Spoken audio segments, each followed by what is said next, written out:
If you've got a story that you want to write, I hope that you will. Because you've got something to offer the world that no one else does, and that's your perspective. Each of us are characters in the stories of our lives, which means that each of us have our own backstories. We all have different experiences, we've felt different things, we've learnt different lessons, and we've failed and triumphed in a variety of different ways. Your perspective is what gives your unique life to your story. I don't care if it's personal or fictional. It's the way that you perceive the events of your life, the things that you focused on, the lessons that you took, the way you saw it and what it reminded you of that makes your style and thus your perspective 100% yours and 100% important. Likewise, if you're a fictional writer, the world that you see, the characters you imagine, the conflicts that you conjure up, each of these are of you from your experiences broadcasted through your perspective. And so I encourage each of you, if you have that desire to write, to do so, and to do so authentically. Honor what you see, what you feel, what you imagine, and then learn the craft as best you can so that you can transfer that experience to us, your reader, through your words. Hi, I'm Trevor Martins, your host and founder of I Help You Write Things and the Write Things community. This is a special episode because in this one, I invite a variety of writers from the community to come forward and just share anything that they've produced or are working on. You're going to see some personal stories, some fictional stories, but each one of them are going to be crafted from their unique perspective. They're not polished, they're not edited, but I think that you're going to find that they're quite engaging. And I hope that each of you, especially those of you who desire to tell your own stories, can give yourself permission to do the same. Without further ado, let's get into the episode. Hi there, my name is Jill Richot, and this is my piece, Skittering. It starts with a skittering. My eyes narrow as I gently open the kitchen door in the morning light, beginning the morbid game I've devised over the last few weeks. Will I catch sight of any roaches before they dart away into unseen cracks and corners? My heart thumps with anticipation. It's better than the caffeine I'm craving. I peek my head in before my feet follow. I hear them, little legs scurrying impossibly fast to their hiding places. But I don't see them. Foiled again.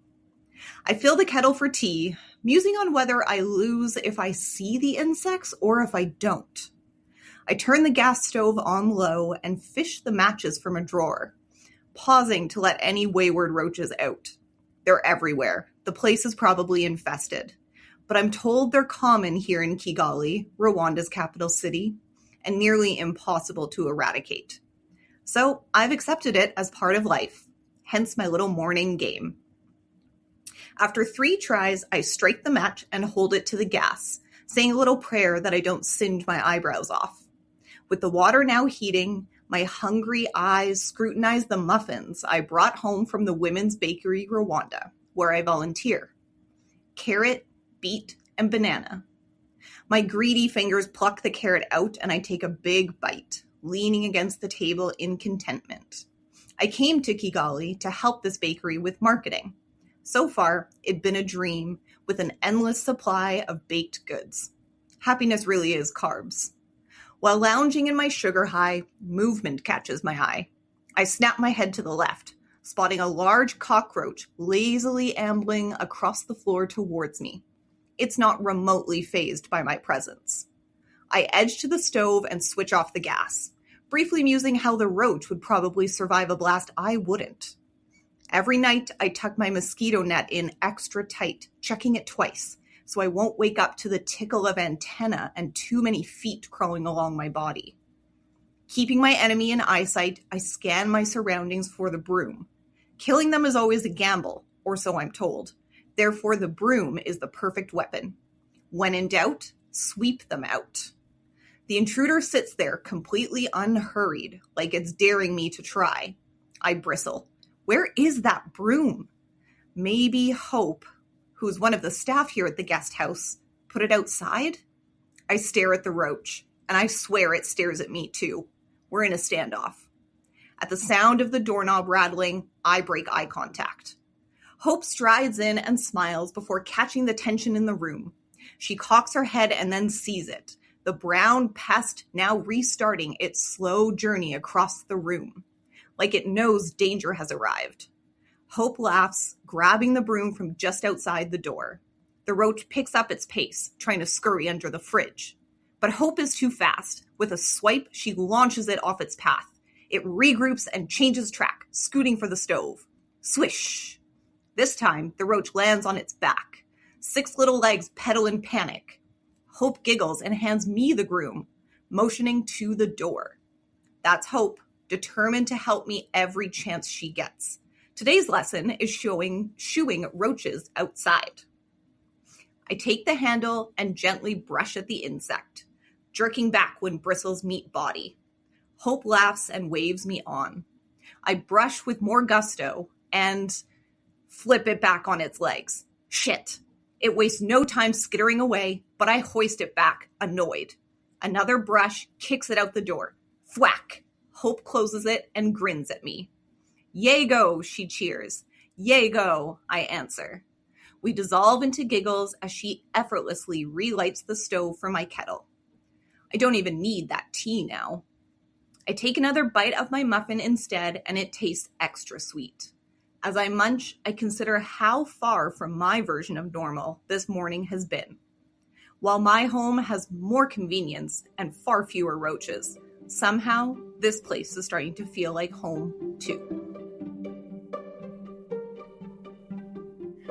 The day everything changed. Hello, my name's Kristin Dawson, and this is my piece. A minus 30 Celsius day in January of 2001 was not going to stop me on this Saturday night. I never complained about single parenthood, but a full night out of adult fun with my best friend was rare. My son Jake, age 9, was safe at home with a favorite babysitter. Susan and I had tickets to a Spiritus concert at the old Sandstone Knox United Church. We both loved choral music, and the blending of voices by this professional choir was fantastic.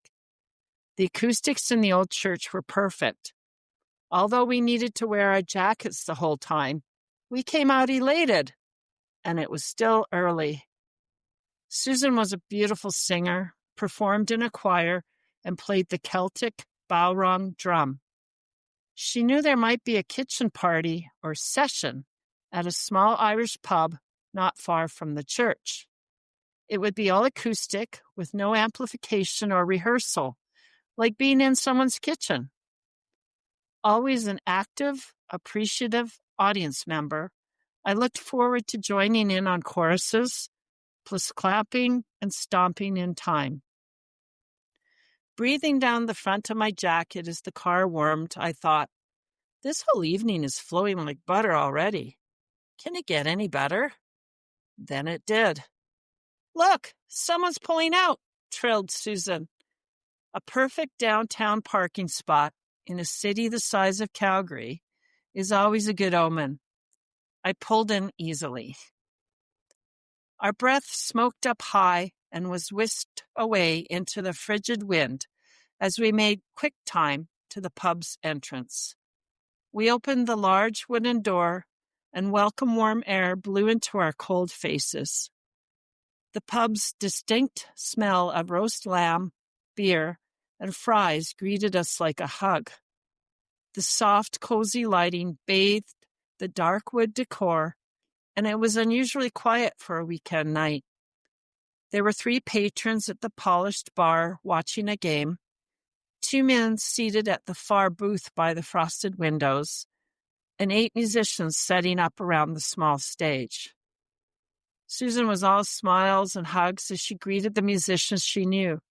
Hey, David, Mike, Sandy, great to see you. This is my friend Lynn. These 3 in turn introduced us to 5 more friends. It was a lively group.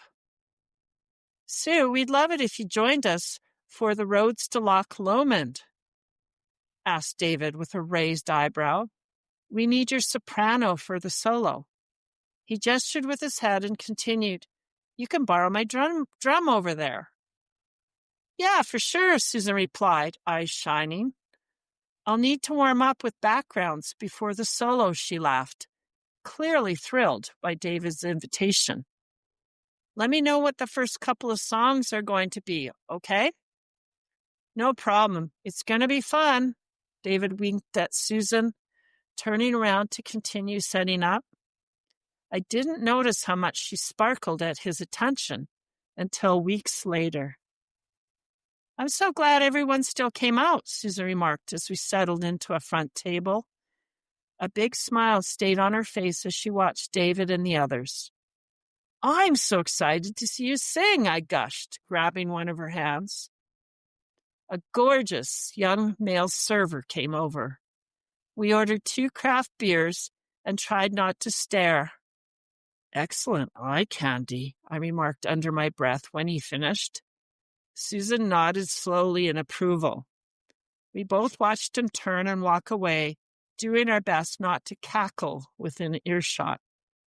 This night kept getting better. As the musicians started to tune up, we noticed one of the men in the back booth get up and leave. Then the other tall, more handsome guy came right over to our table, carrying his jacket over his arm. He asked me directly, "I know this is lame, but I think we've met before." Susan was quick to reply, "You're right. That is so lame, it must be true." We all laughed. I did not remember him at all, but did note his deep laugh, great teeth, and longish, dark, wavy hair. "Would it be okay if I joined you two?" said the guy.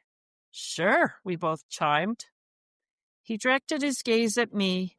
He had eyes the color of faded dark denim behind stylish glasses.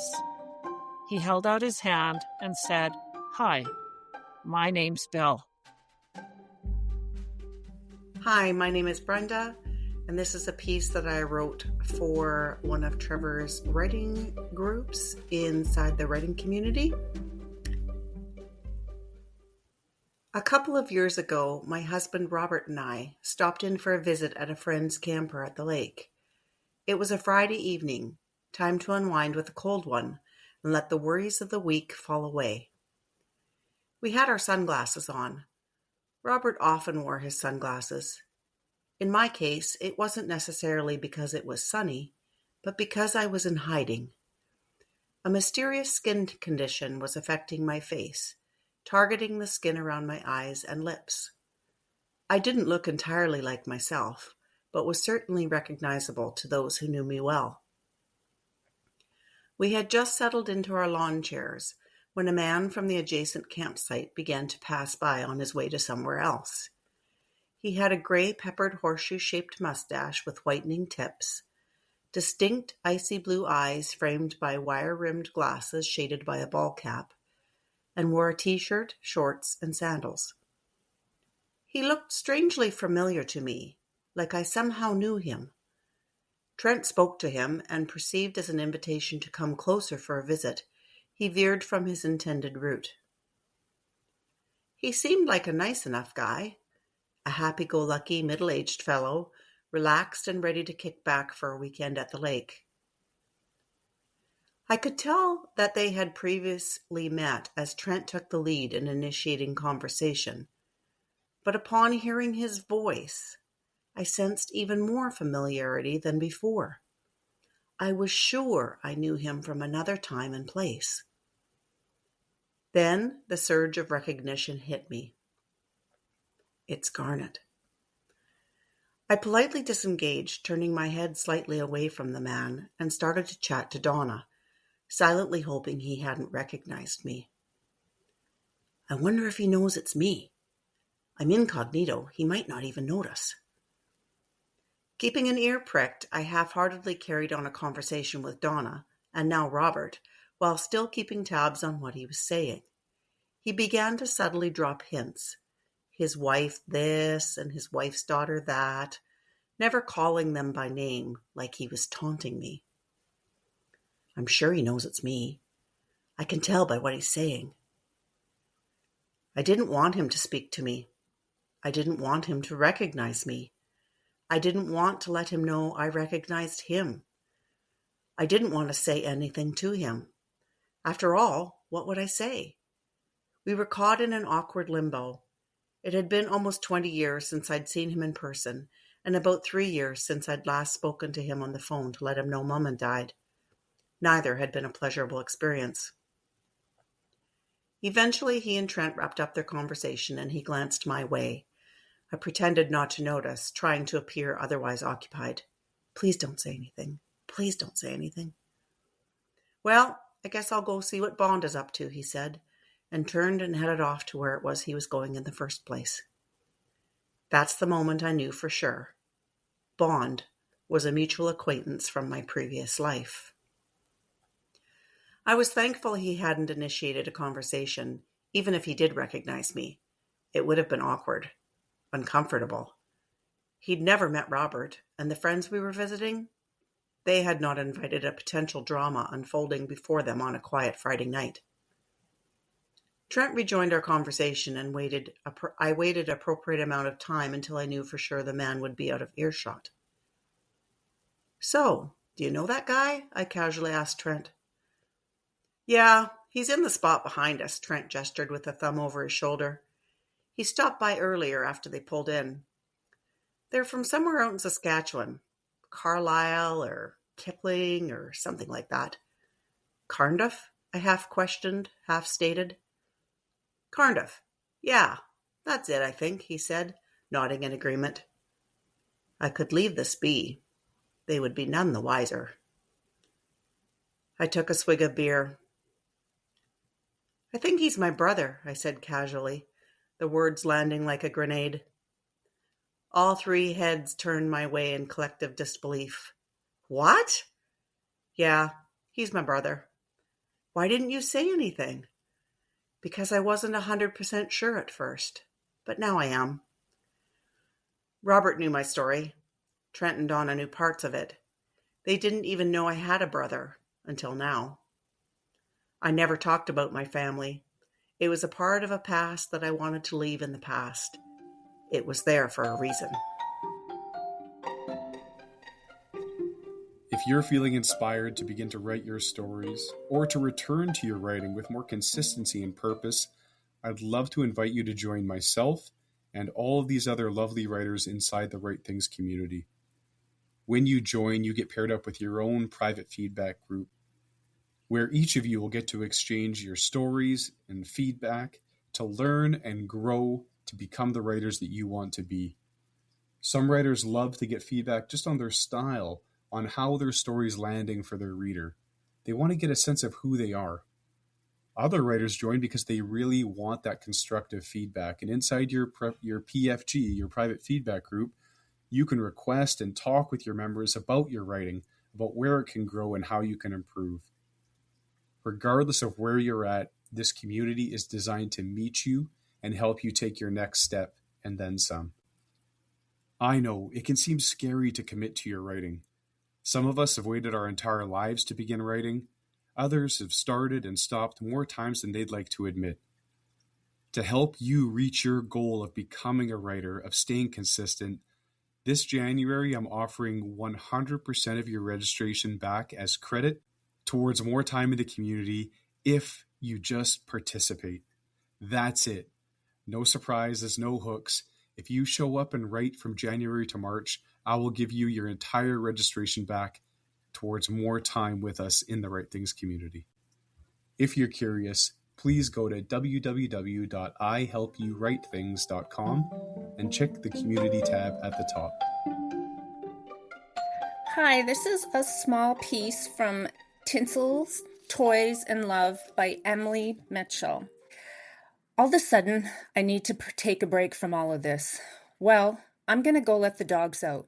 Maybe if you wait in the spare room with the door closed, it would be easiest. I'll get them out for a pee, and then I can bring them in one at a time. Whatever's easiest for you. He sets down his glass. Should I be worried about them? Another chuckle rumbles from him. No, they're so friendly. That's the problem.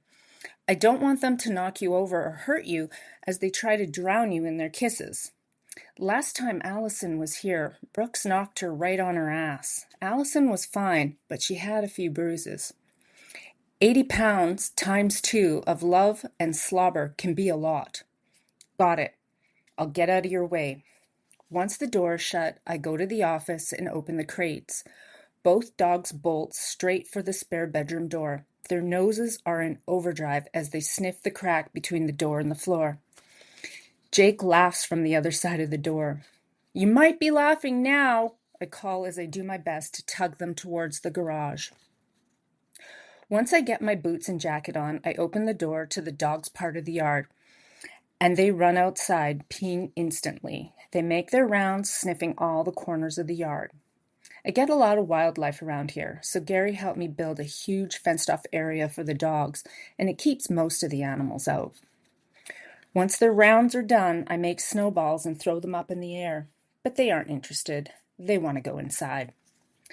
So snowball catch and destroy doesn't interest you when you know someone's inside. Garth tilts his head at me like he understands. Let's go then. We get ourselves into the garage. I'm going to take Brooks first. Garth, wait here for us. I lean over and kiss his nose. As I open the door to the house, Garth and Brooks have different ideas, and they barrel past me, almost taking me down. Watch out, they're coming! I steady myself with the wall. I jog to the kitchen, and all I can hear is Garth's excited whimpers, dog feet scraping over the vinyl floor, and Jake laughing. The dogs have him trapped in the bathroom, their tails drumming on the walls. Okay, you two. You need to let him out, and don't jump on him. He already has a busted-up wing. You don't need to make it worse. I tug one dog away, and the other takes its place. I'm fine. I'll stay put till you say you're ready. Good grief, you two. Let the guy out. Jake's laugh from the other side of the door just excites them more. I'm so sorry. I might have to go get their leashes. I pull a dog away again. I don't even know which one. Okay, just wait to open. Did you say open? Before I can move, the bathroom door opens. A blur of golden hair leaps past me into the bathroom. Just what I need. A strangerish guy taken down and injuring his other arm because my dogs think they need to greet everyone with enthusiasm on 100.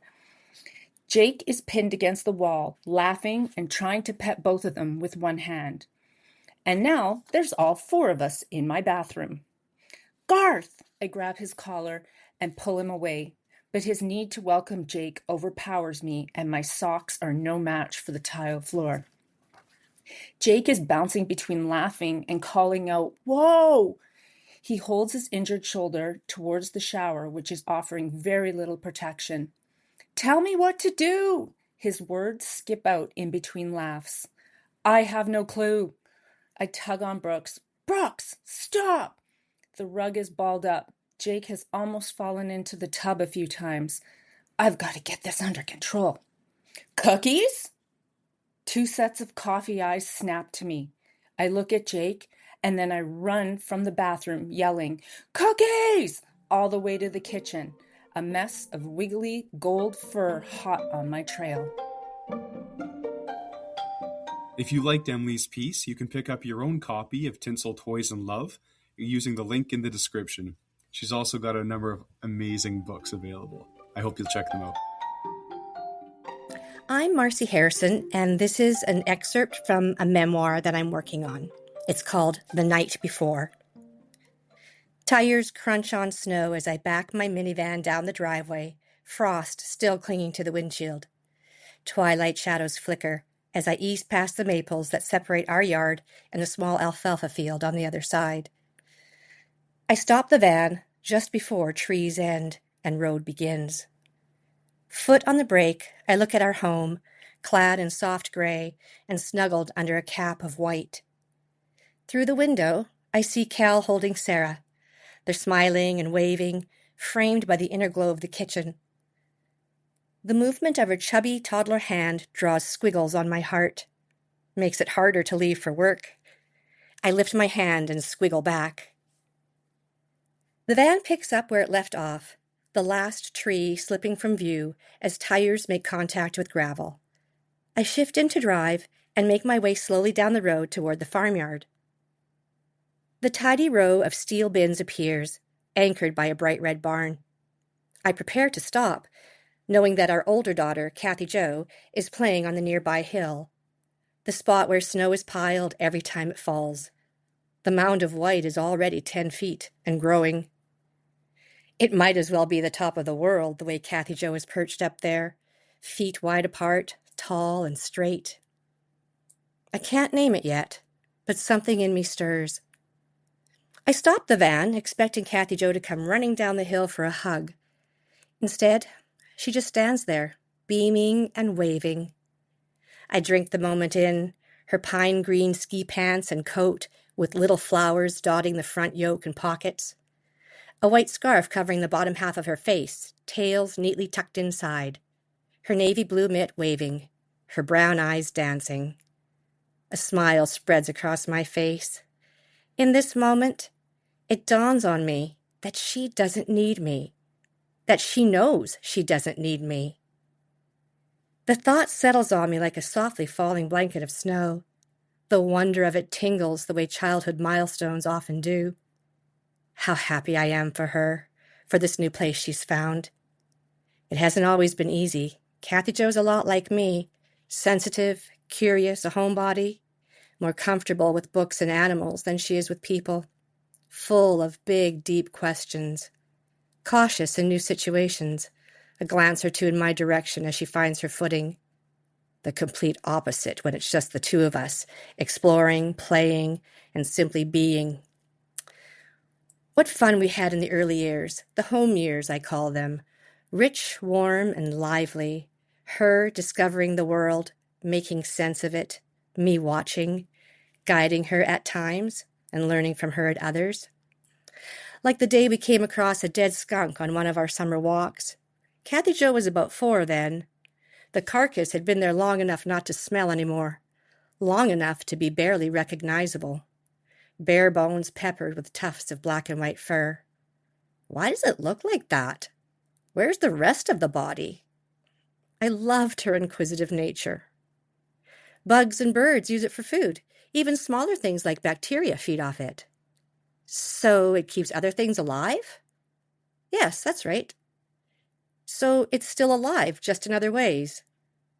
I paused, really paused. Yes, that's right. We walked on as if nothing big had just happened. Those early years felt like gentle unfolding, but as Kathy Jo grew, the world widened, and with it came new challenges.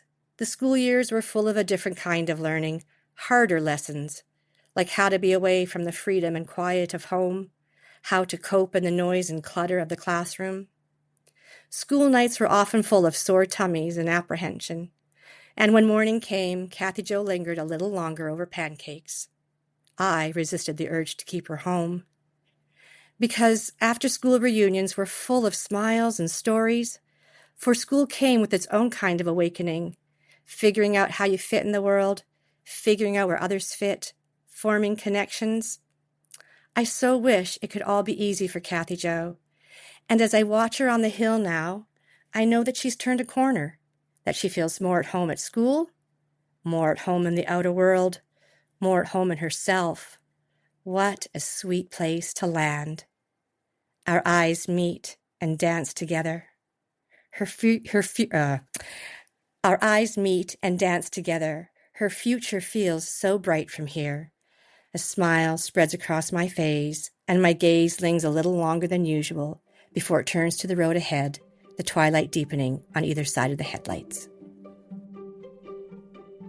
Hi, this is Julia Rempel. I'm reading a piece from my novel. Gabe drove into Ralkin, the pressure in his forehead threatening of an oncoming headache. The sign welcomed him to the city of Ralkin, announcing that it had grown yet again. The once surrounding cropland lay planted with stylish single-family housing units. 2-car garages beside perfectly manicured lawns. Blue and white flowers spaced expertly along one sidewalk to a front door. Gabe turned up the AC, driving past the Temple gas station. It was no longer on the edge of town, and the exterior had been recently redone. He turned right, and a couple of blocks down was Johnny's. The original Johnny's sign was crisply painted. He smiled at the sight, loath to admit there was something about his hometown that held him. Suddenly, he wanted to see the family farm, walk on the soil, as if it belonged to him in some way. That felt stupid and rational at the same time. Gabe ran his hand through his hair. Somewhere along the way, this all had been stolen from him. Perhaps that's what made this place feel so wrong. He knew it was also that this place made him feel wrong. Looking at the perfect lawns with their perfect matching lives, he sighed. 20 years ago, he and Kelly bought their house. Now, Kelly was gone, having moved in with her boyfriend. She was in love. "He's not at all like you," Kelly had shouted. "What? Short, blonde, and ugly?" he had retorted. "Sleeping with a married woman so much like me." But he hadn't said it out loud, at least not while she was in earshot. 4 months earlier, one of the partners found out about the affair. Gabe quietly resigned. The fling had been just some fun for the woman as well as him. Not even worth a text goodbye. He did have standards, never with a colleague or a junior, even at conferences. The last thing Gabe wanted was some ambitious secretary showing up at his house embarrassing Kelly. It was never his intention to hurt her. Oh well, add colleagues' wives to the list. Okay, it was a dumb thing to do, even though Kelly never found out. Maybe no woman for a while, which might be a natural fallout after visiting my sister. He snorted ruefully as he turned into the driveway of the church. The lot was full. Gabe did the lot circuit twice before going back out to the road and parking at the end of the line of cars that he had passed a few minutes earlier. 10 minutes later, he opened the church door, face somber and sweaty. He congratulated himself on the timing. The congregation was standing for a hymn.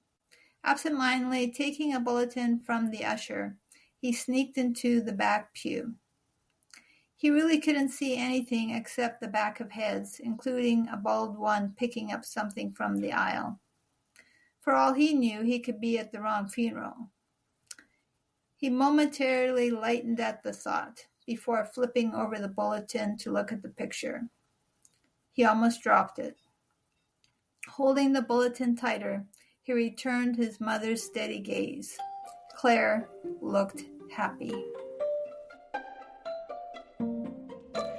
Hello, my name is Michelle Ramseth, and I'm reading a piece called A December Feeling. The candle sputtered twice before catching, a small blue flame widening into gold.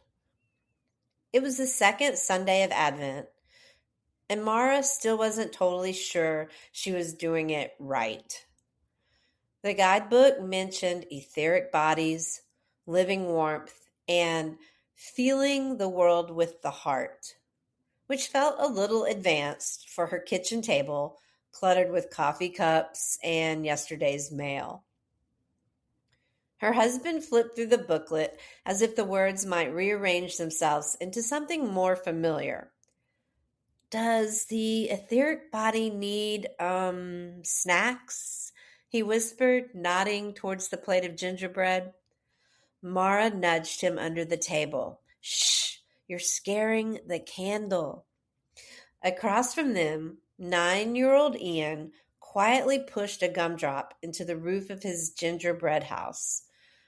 Watching his parents the way kids watch adults when they suspect grown-ups have absolutely no idea what they're doing. He set the gumdrop down, cleared his throat. "Mom," he asked, "can you just tell me the truth tonight? About all of it?" Mara's hand paused over the matchbox. The plea wasn't loud, but there was something in the way he said all of it. The widening circle that included Santa, Advent, magic, the invisible, the barely believed, that made her chest ache a little. Her husband straightened, suddenly alert. "All of it? All of it?" Ian nodded, and his gingerbread chimney collapsed, as if in sympathy. Mara inhaled, the candle flame swaying with her breath. "Well," she said slowly, "some things are true because they exist, and some things are true and real because we let them live through us." She reached across the table, brushing a crumb from Ian's sleeve. "What kind of truth are you asking about?" Ian dropped his eyes. "The kind where I'm not being tricked." The words were soft, almost embarrassed. A plea shaped like a child, but carrying something older. The fear that believing made him foolish, that letting himself feel wonder made him vulnerable. His dad exhaled. "Buddy, nobody here wants to trick you. We're just learning what kind of family we want to be." He gestured vaguely at the candle, the booklet, the gingerbread carnage. "Clearly, it's a work in progress." Mara laughed under her breath, the kind of laugh that comes from knowing you're improvising your way through parenthood. She leaned forward. "Some families do Santa. Some don't. Some do Advent. Some do Advent badly." She winked. "But the point is how it feels here," she tapped her heart, "not whether we check all the boxes."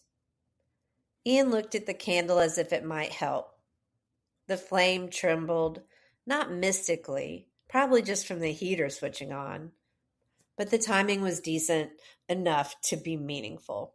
"So," he said slowly, "is Santa real?" Mara held the pause, letting it breathe. "He's real in the way kindness is real, in the way giving is real, in the way wonder is real." She folded her hands. "He's real because people keep choosing him." Ian's mouth twitched, almost a smile. "And the Advent stuff, the feelings in your body thing?" Her husband leaned in. "Honestly, we're figuring that out too. The book says your feelings kind of glow out of you." He made a vague jazz hands motion. "Like spiritual Wi-Fi." "Please don't say spiritual Wi-Fi," Mara murmured. "Please don't say spiritual Wi-Fi," Mara murmured. But Ian laughed, a real one, full and bright, and some invisible thread in the room unknotted. The candle steadied. "So," Mara said, nudging the gingerbread chimney back into place, "you get to choose what feels true for you, and we'll figure the rest out together. Deal?" Ian nodded, pressing another gumdrop into the roof. "Deal." Outside, the December wind rattled the windows. Not ominous, just enough to remind them the world was full of things you could feel without seeing. Hello, my name is Catherine Smallwood, and this is my piece. It's called Stark. Were you afraid? Jason runs his hands through his new do. Barber Jack had left a poof on top with a precise line separating the closely trimmed hair underneath. Not exactly. It was like being on a huge cruise ship, swimming in a pool, perfectly content, safe. His Aunt Tess tries not to stare at his left arm, which is covered in rolling waves. Except a storm. Jason holds up his arms and smiles. His teeth are white, white. Yep, you got it. Suddenly you're being reeled over the side. You never. Fuck. Jason stops in mid-swear, looks around. Taff stifles a laugh. It's okay. Half of them can't hear you anyway. She taps her ears and looks at the white-haired groups in the dining room. So different from her. But we could have, been in a small raft on a huge sea of rolling water. Yes, but Jason shakes his head, rubbing his tattoo, absently taps the table. I know, but it felt like that. Expansive, stark, drowning. Wow, some trip. Lucky me. Tess catches a look at his eye. A tear floods up, overflows her eye. She stabs at it. No, it's okay. I'm okay. Just sometimes. Yes? Jason shifts uncomfortably, looks across the busy room, hears cutlery clinking, sees the parking lot of walkers. You don't belong here. It's fine. Fine, Jason. How are you? How's the job? He perks up. It's great. I'm learning tons. Got my little cubicle sorted. He shakes his head, remembering. But then they told me to clear it out. What? Yeah, apparently you're not supposed to have personal stuff. His voice is stiffened. You mean all your... Yeah, that's frowned upon. So... He shakes his head, lips curl. Sorry. Yeah, just the way work is work, play is play. He snort laughs. Sucks big time. Well, I hope you don't let it bum you out. I remember something like that at my work. They were painting. We had to box everything, label it. Afterwards, they plunked the boxes back on our desks. I took most of it home, plus a few staples for my stapler. That was the beginning of the end. Sometimes you just know, Tess shifts and grimaces. Her face has started to droop. You okay there? Yeah. Yes. Nostalgic for a moment. I'm good. So you. Sometimes she has so much love for him she can't. Yeah, it's been a while, eh? We gotta do this more. I've been wrapped up. It's okay. Okay? You have a life. I don't want to bug you. Got lots on your plate. Yeah, too much sometimes, eh? He takes a mouthful and chews. Tess watches silently. This is pretty good food, though. They feed you like this all the time? Mostly. You can eat what you want. Like on a cruise ship, eh? What? Oh, yes, I suppose. Been a while. She smiles. She's tired suddenly. You okay? I mean, do you need anything? You're okay here? Seems like a nice place.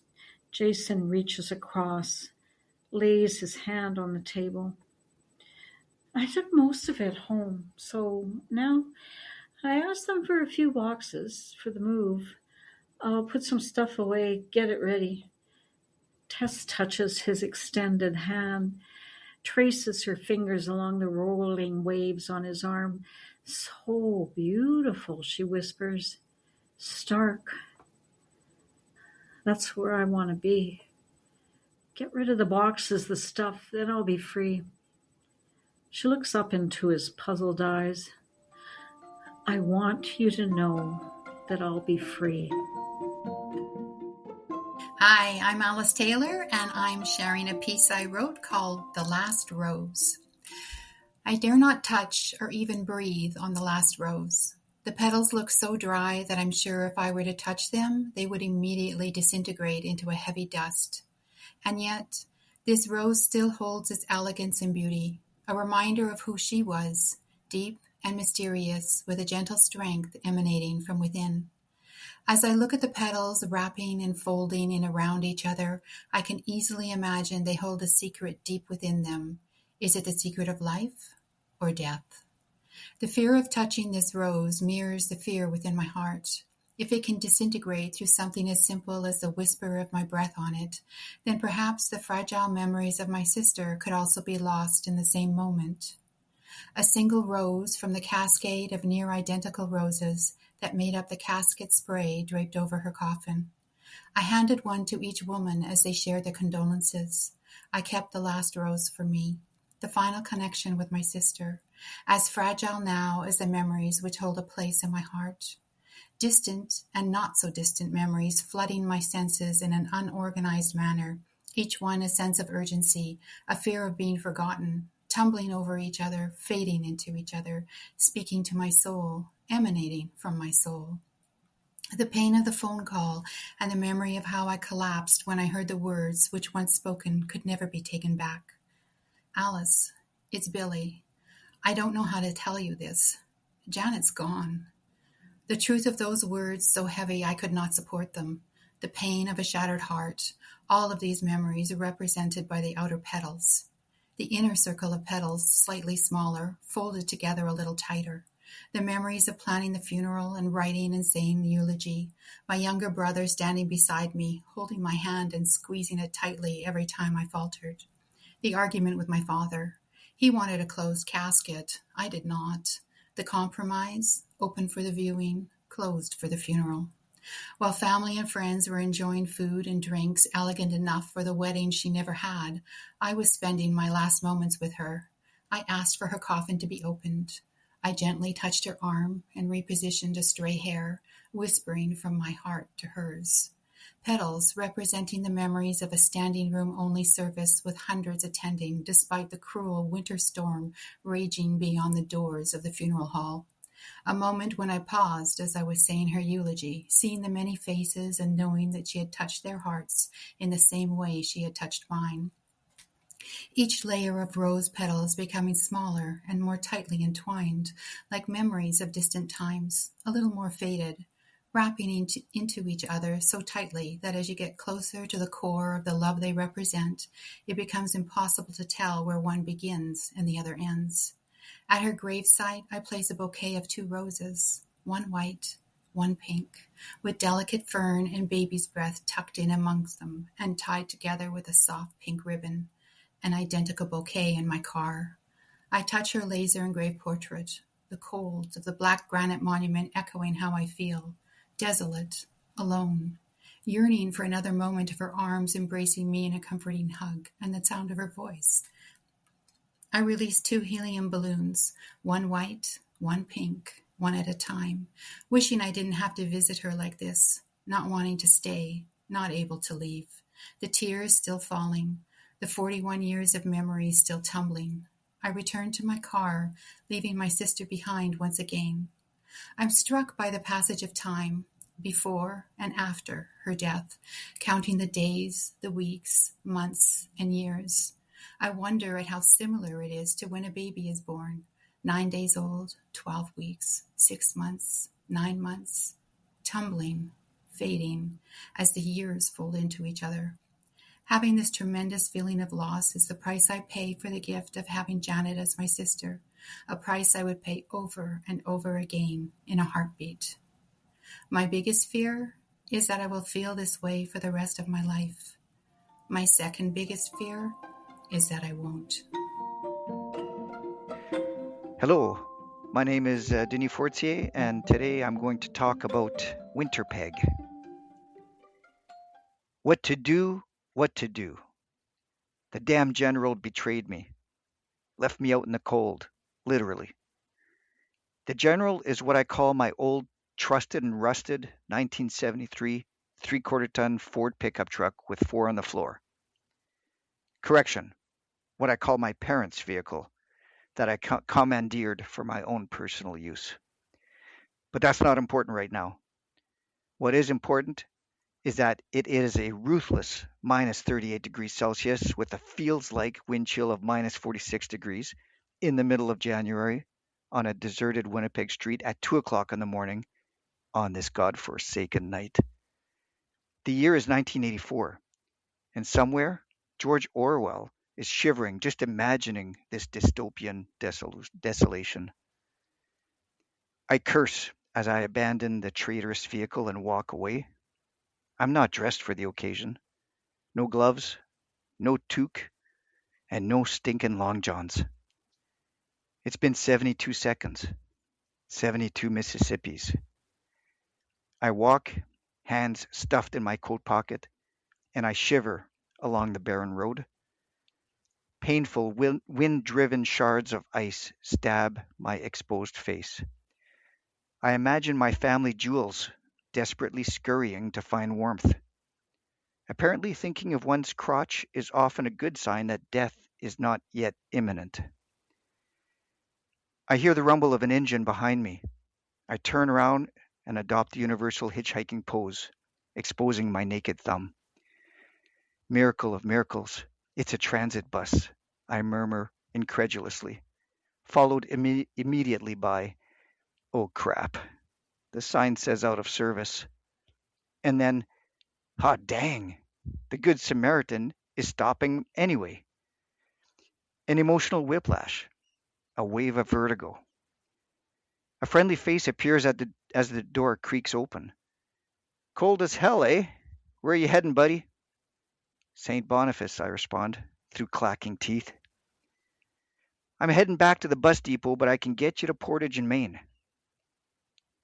Now, I'm stepping off the bus, 2 kilometers from home, at the crossroads of Canada, Portage in Maine, also known as the windiest corner in Canada. I'm not kidding. Even the internet agrees. The transit bus driver looks at me with concern, creasing his forehead. Sorry, buddy. This is as far as I can take you. Good luck. Thank you, man, I respond. You saved my life. Until now. I don't say that last part out loud. I look around. Misery. Years ago, savvy city planters chose to bury businesses deep within the warm bowels of the earth beneath this cold and windy intersection. Well, that decision doesn't impress me much as I stand shivering and alone with nothing but abandoned railway sheds and the mighty Red River of the North between me and my destination. The overcast night sky casts sepia tones on the dirty snow piles and the dull buildings around me, but I have no time to admire this vintage scene. This scene worthy of a centerfold in the Canadian Geographic magazine, Cold as Hell edition. I walk and then I run to get home faster. Mainly I run to generate life-saving body heat. I read somewhere that if I start feeling hot, I mean really, really hot, it's a bad sign. The uncontrollable urge to remove one's clothing during a hypothermic crisis, well, that's a terminal event.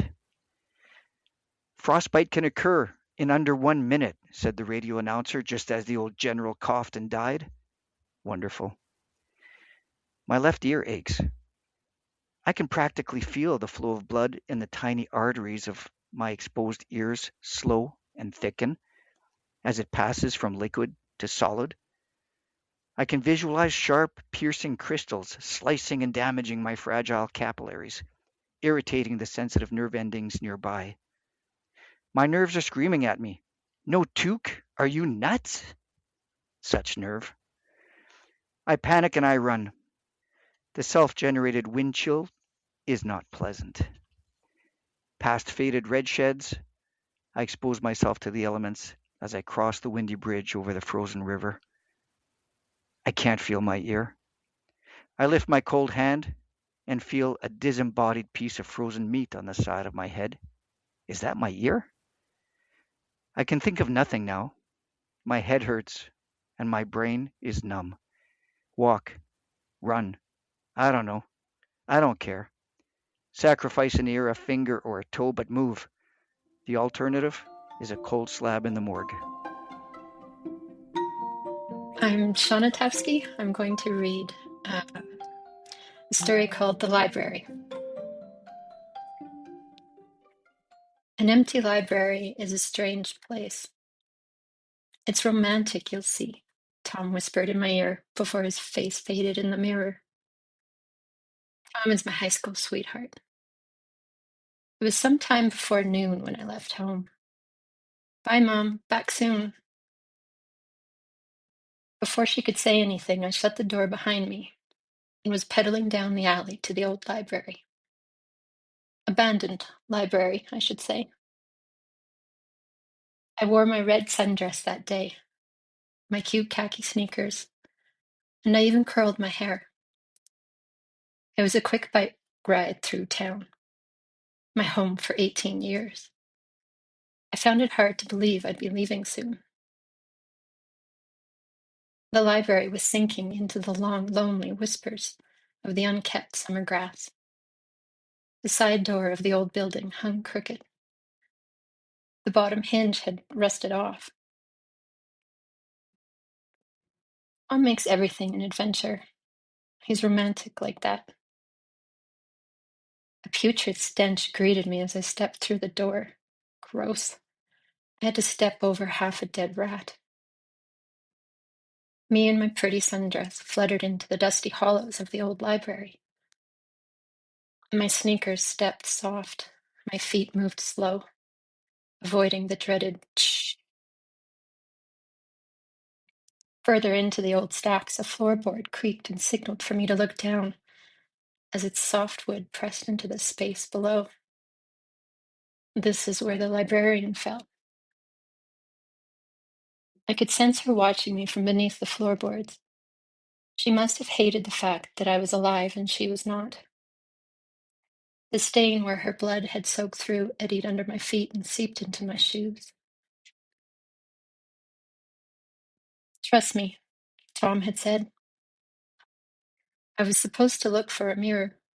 My feet squished in my sneakers as I moved, so I took them off and left them with the librarian. Take care of these, please. I wondered if she would. Towards the far wall, he had said. As I searched, I noticed that the little spiders who once hid between books and nooks in the shelves had grown big and bold. They were inventing castles with their webs. Soft mounds of gray filth sat in the corners, cradling lost pages of forgotten books had fallen to their end. The once luminous windows that filled the whole place with sunlight were now too dirty to let in much light. Still, tiny beams of sun poked through like frayed threads of memory.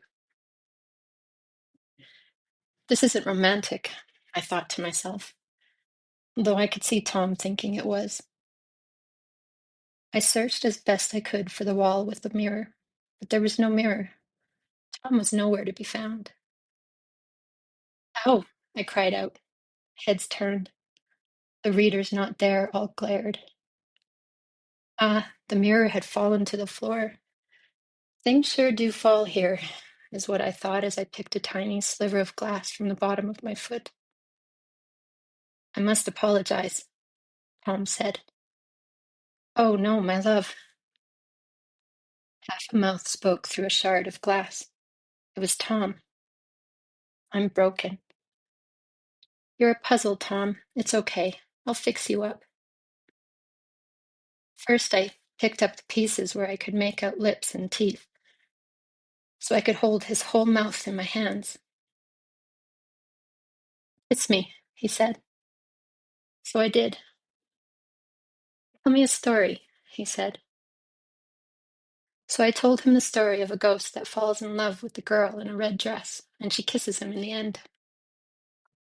We laughed. Be with me, he said. Tom, we know I can't, and I have to go. This is our goodbye. Tom's lips snarled in my hands. As he did, a sharp edge sliced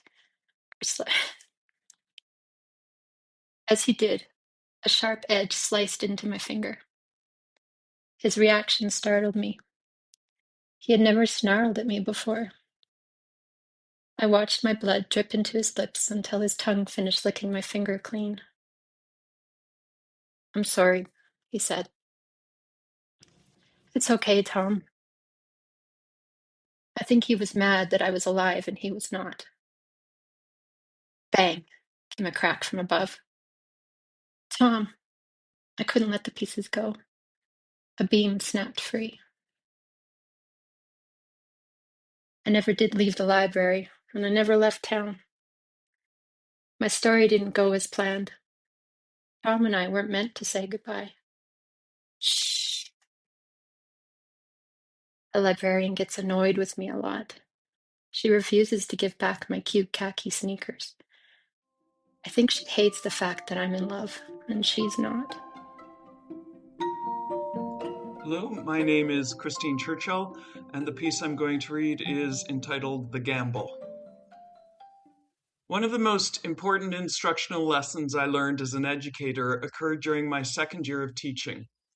My grade 11 writing class that year was populated mostly by an unusual group of boys who were avoiding the regular literature class, but also were very willing to try any writing activity.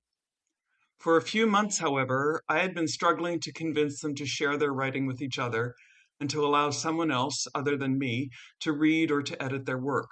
They just would not take the risk. In January, when my students asked if we could write poetry in class, I thought I might have found a way in. Poetry is my favorite form of written expression, but most people seem to view it as generally incomprehensible or just plain boring. So I was surprised by my students' request and happily agreed to prepare a poetry writing unit. One evening, soon after, as I was preparing to introduce the form of an extended simile in our next class, it occurred to me that I could share a poem I had written to demonstrate the concept, and then also suggest that we set aside time regularly for students to read their poetry aloud. The next day, I did not tell my students that I was the author of the poem we were about to read, but simply distributed copies and then read aloud, The Gamble.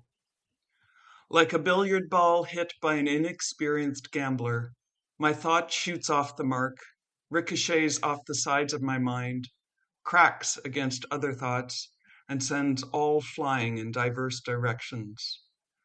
Yet none seem to fall into the pockets of my memory. Instead, they roll until worn out, and then sit inert, heavy stones weighing me down. I hope the table legs don't break under the pressure. My reading was followed by a brief analysis as I led students line by line through the poem, and they identified the specific elements of the image described so that I could finally ask, what feeling or thought do you think the poet is trying to convey through the image of someone shooting pool? What is this poem really about? It was interesting to hear my own work interpreted by my students, but I decided it was time to come clean when Anil said that he, meaning the poet, whom everyone had assumed was male, seemed to be on the verge of going insane by the last line. I laughed and explained that when I wrote the poem, Looks of Shock, in fourth year university, when I couldn't decide what to do with my life, looks of puzzlement or concern, the last line was actually written in jest. Tired of this detailed, whiny metaphor, I had quickly and unsympathetically dashed off the line. I went on to explain why I had chosen to read my own poem to them, suggesting that we plan to begin having them share their own poetry in the next period 5 class, which was 2 weeks away. My students were not enamored of the idea. Andrew dismissed my explanation that I had been afraid they would laugh at my poem with the statement, "Yes, but your poem's good." I countered that I was not paid to bare my innermost soul to them and that he shouldn't underestimate my anxiety. But the eye-rolling and shaking of heads told me that my students were unconvinced. And as it turned out, I never did institute official student readings in my writing class. I didn't have to. I was amazed, no thrilled, when in the very next class, a number of students turned to their neighbor or a friend and asked them to read their work. Soon, built into every class was a time for exchanging, proofreading, or reading aloud work in small groups. And fortunately, it was then, as a young, inexperienced teacher, that I was gifted the lesson that I must always be willing to take the risk of learning openly with and through my students. Hi, my name is Aileen, and the piece is called Love Without End. My heart had no protections from him, no calluses from parts rubbed raw. It remained unguarded and nurtured, open to the elements of him. After his diagnosis, I couldn't get warm. My bones were dipped in liquid nitrogen, icy and fragile, far too frail to bear the weight. I would slip away in the dark like a thief in the night as soon as he was asleep. I wandered our home as if the answers to our nightmare were hidden in some previously unseen corner just beyond my vision. A black hole grew larger on the edge of our universe, voracious, relentless, and uncaring. We were pulled into its field, ever closer to an event horizon that was determined to tear us to shreds. Light, oh light, that beautiful light, our light, would disappear into the void, and I would be left behind, floating in that impenetrable darkness. The first thing he did was apologize. Of course he did. He knew he would break my heart. We were binary stars. Our fixed point was the other, that gravitational pull apparent from the moment we first met. That laugh. Oh, that laugh. That beautiful laugh. Rich and infectious, it warmed my core before I saw his freckled face. That smile. Oh, that smile. That kind smile beamed at me across the room. Horizon blue eyes crinkled at the corners. The sweetness poured out of him like a freshly tapped maple tree in spring. The oldest star map was carved on a mammoth tusk over 30,000 years ago. Humans looked to the stars before they discovered fire, before they understood celestial navigation, long before we understood that the building blocks for life came from their destruction. The universe remains the master of the long game. Imagine the patience of creation and the endless possibilities within limitless galaxies across billions of years.